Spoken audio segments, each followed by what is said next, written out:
Lệnh Ái là một cô nương tốt, đáng tiếc còn tươi trẻ mà lại yểu mệnh vong thân khiến người ta lấy làm tiếc lắm. Tiểu tăng chỉ là tụng kinh mong cho cô nương ấy sớm siêu độ.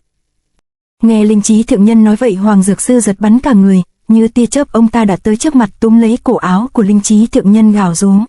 Mi nói cái gì, thật có chuyện đó không? Vài ngày trước chúng tôi đang trên biển tới Lâm An, bất chợt trên biển phát hiện thấy có xác của một cô nương đang trôi liều phiều. Tuy là cái xác đã trương phình lên nhưng chúng tôi vẫn nhận ra đó là Hoàng Dung cô nương. Bọn chúng tôi đã từng gặp Hoàng cô nương và uống rượu đàm đạo với cô ta ở Trung Đô. Buổi nói chuyện đó là ở trong sảnh đại hương của Triệu Vương phủ nên tuyệt không thể nhầm lẫn.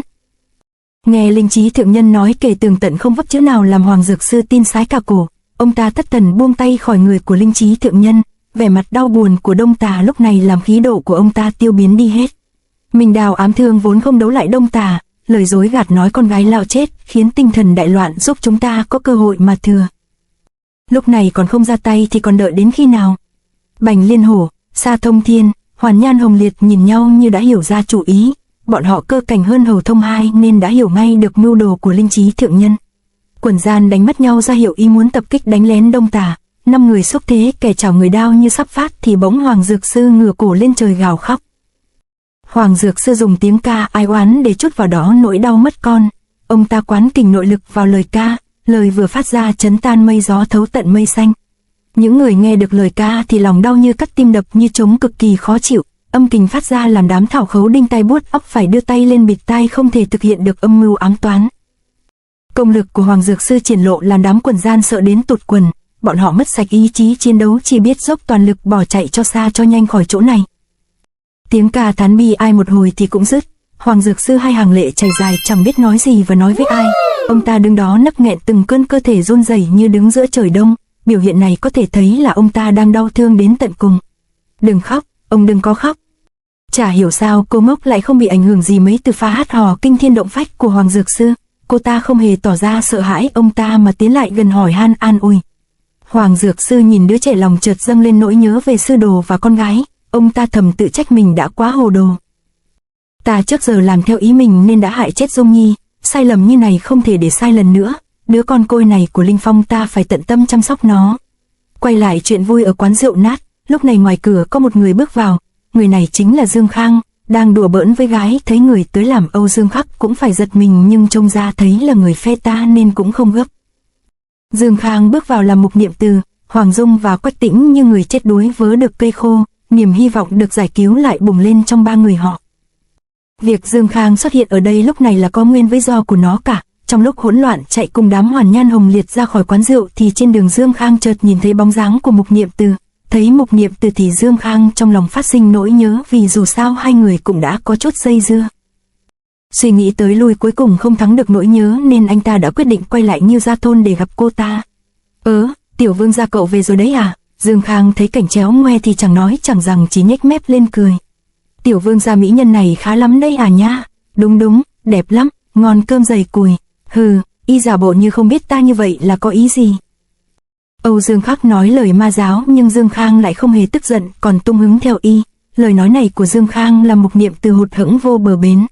Trong nhà bếp có rượu ngon, tiện thể có gái đẹp, phiền Tiểu Vương gia đi lấy rượu vào đây, hai ta cùng uống rượu tiêu khiển. Ta đây sẽ dạy bảo cho mỹ nhân này cởi bỏ y phục và khiêu vũ mời rượu hầu đãi ngài. Ha, vậy thì còn gì bằng chứ? Tên Tiểu Vương gia này thì ra cũng là quỷ háo sắc, chuyện mật thất ta nên giấu thì hay hơn, lỡ lộ hàng hắn lại giành ăn Hoàng Dung với ta thì mệt. Âu Dương Khắc rủ dê Dương Khang cũng là để thăm dò tâm ý của anh ta, thấy Dương Khang a dua theo mình thì anh ta liền tỏ ý dè chừng cảnh giác. Dương Khang tuy vô nghĩa với huynh nhưng sẽ không thể vô tình với Mục tỷ tỷ, hắn ta ắt sẽ nghĩ ra cách cứu tỷ ấy nên huynh đừng có lo lắng, chúng ta cứ theo dõi xem sao rồi tính tiếp. Nghe Hoàng Dung nói thế Quách Tĩnh thấy cũng chi lý, anh ta liền thu nhiếp tinh thần tiếp tục dẫn khí hoạt huyết thông kinh, kinh mạch thông lại, sắc mặt của anh ta cũng đã tốt lên không còn tím tái, nhìn qua lỗ nhỏ thấy đà cầu bổng không ai quan tâm, Hoàng Dung cũng cảm thấy bớt lo lắng. Quyền trượng là tín vật của cái bang chủ, nếu để rơi vào tay của kẻ xấu thì quả là đại họa, bọn chúng tuy thấy nhưng không biết mà bỏ qua thì tốt biết bao. Âu Dương Thế huynh, công phu của huynh quả thật rất cao minh, làm ta ngưỡng mộ bội phục muôn phần, xin kính huynh trước một ly 100% rồi xem ca vũ.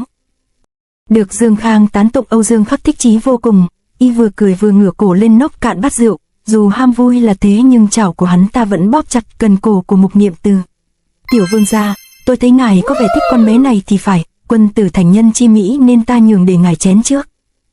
Ô, vậy thì cảm ơn hảo ý của huynh. Âu Dương huynh, vậy huynh giữ chặt nó để ta sờ hai chân nó xem có dài tới nách không, ta có sở thích là sờ mó chân dài.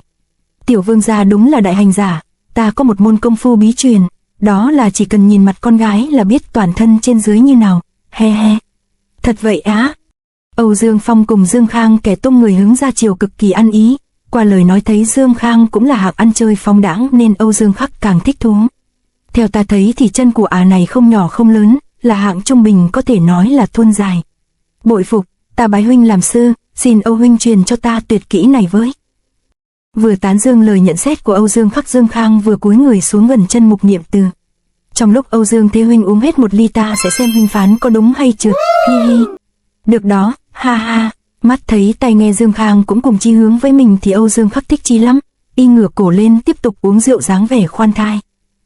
Nụ cười dâm đãng của Dương Khang bất chợt dừng lại, hai mắt của anh ta chợt lạnh lùng hung hiểm, bàn tay không phải là sờ chân của Mục Niệm Từ mà đưa nhanh vào bụng của cô ta.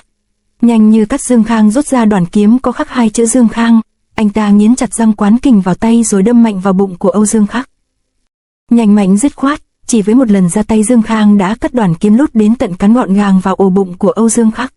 Chuyện không thể ngờ làm Âu Dương Khắc hoảng hốt cực độ, bị đánh lén bất ngờ đau đớn thâu tim, trong tiếng hét thảm loạn Âu Dương Khắc vỗ mạnh chưởng xuống bàn khiến nó vỡ ra tung tóe. Dương Khang vừa ra tay đắc thủ thì nắm vội lấy tay của Mục Niệm Từ cùng nhảy ra xa. Âu Dương Khắc nhìn thanh đoàn kiếm nằm gọn gàng trên bụng không khỏi kinh sợ, anh ta không thể ngờ có một ngày mình lại rơi vào thảm cảnh như vậy. Ta tung hoành nửa đời thật không thể ngờ lại chết vì tay của tên tiểu tử nhà ngươi, nhưng ta thật không hiểu vì sao nhà ngươi lại muốn giết ta. Muội ấy là thê tử chưa cưới của ta, ngươi đang tâm lấy cô ấy ra làm trò tiêu khiển, thử hỏi sao ta tha cho ngươi được chứ? Thì ra trong lòng của y vẫn còn có ta. Nghe Âu Dương Khắc và Dương Khang đôi co, Mục Niệm Từ thấy Dương Khang vì mình mà không quản nguy hiểm thì vui mừng lắm. Thì ra là vậy, nếu đã vậy thì tất cả cùng chết chung đi cho có bạn. Âu Dương Khắc nghe Dương Khang nói xong liền bật người dậy, song chảo của hắn ta vung ra như quỷ mị âm hồn đòi mạng cực kỳ hãi người, chiêu này hắn ta xuất ra là có ý đồng vong với địch. Dương Khang không thể ngờ Âu Dương Khắc còn sức để xuất chiêu nên không kịp né tránh chảo này. Âu Dương Khắc mỗi tay chộp đầu một người thổ kình đoạt mạng. Đang hùng hổ như hùng như gấu, chợt mắt Âu Dương Khắc trắng dã, còn hai chảo thì buông lơi vô lực. Chưa kịp phát kình thì Âu Dương Khắc đã rơi bịch xuống đất, thì ra hắn ta chưa kịp phát kình thì đã kiệt sức vì trọng thương mà tắt thở rồi. Âu Dương Khắc chết không nhắm mắt, y dù chết mà sự căm phẫn vẫn còn trong đồng tử trợn ngược.